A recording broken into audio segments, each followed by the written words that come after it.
அப்போ ஆண்டவருடைய சத்தம், அபிஷேகம் பண்ணப்பட்ட சத்தத்திற்கு செவி கொடுப்பீங்கன்னா முதலாவது தேவன் உங்களை முன்னேறி தள்ள வைப்பார். எத்தனை பேர் உணர்ந்திருக்கீங்க?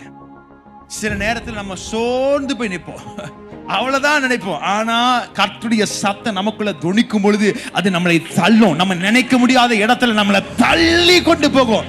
அடுத்தது வந்து to go over, you will cross over. உங்களுக்கு முன்னாடி ஒரு பெரிய ஹர்டில் இருக்கும், உங்களுக்கு முன்னாடி ஒரு பெரிய தடை இருக்கும், ஏதோ ஒன்று பிளாக்கேஜ் இருக்கும். அதை பார்த்து நீங்க சோர்ந்து போயிருப்பீங்க, நினைப்பீங்க வேற வழியில போயிடலாம்.